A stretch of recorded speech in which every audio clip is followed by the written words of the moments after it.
Today, we're going to quickly talk through once again another example of a rookie card having a sticker auto placed on there that is not meant to be there. This relates to a Steph Curry Topps base rookie card, so it's not overly cheap, and I think highlights some questions once again around whether or not PSA should be doing what they're doing. Now, this is going to be a bit of a distraction to all the NFLPA BS that we've had over the last few days, so I'm really keen to get your thoughts on this as we do talk through it. But as you can see here, it is a Steph Curry rookie card. It's got a sticker auto on there that's not meant to be there. It's in a PSA authentic slab. So those of you that are regulars of the channel will know that we spoke about this a few weeks ago when we had some soccer rookies having stickers placed on them, then authenticated by PSA. Apologies if you can hear my daughter screaming like a kettle. But the reason why this is interesting, as we did explain last time, was that it potentially exposes PSA a little bit here. Now, one thing that's disappointing with this listing from Probstein is that you can't see the back of the card, right? And that's going to be quite telling for potential buyers, because typically what you see in these instances is that the guarantee on the back of the card says that the manufacturer themselves guarantee that auto, which in that instance tells you that that auto is meant to be there.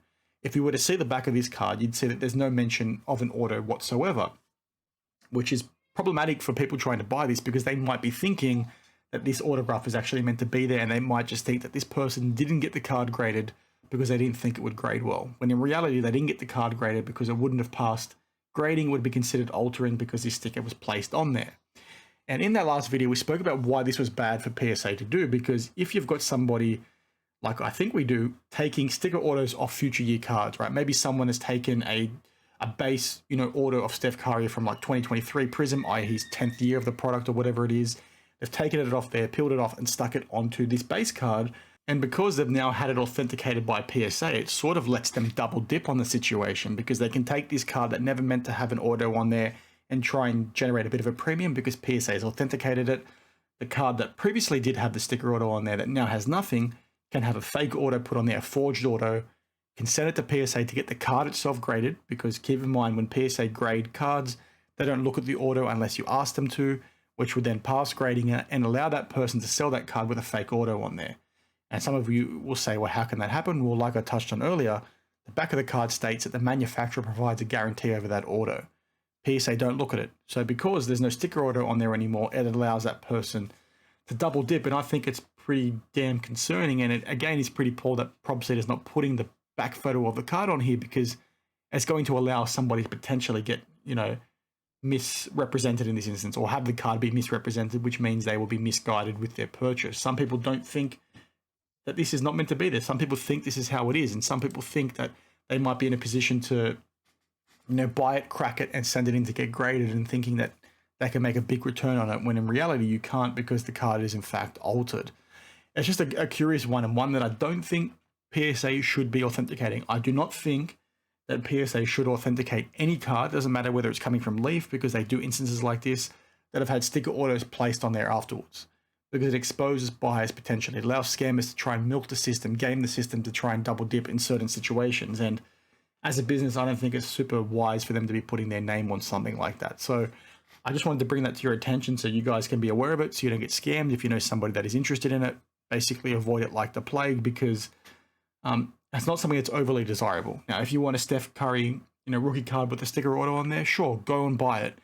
But just keep in mind, this kind of thing is not typically desired by fellow collectors. It's very tough to make a return on this kind of sale, especially once people realize that that sticker auto was not in fact meant to be there.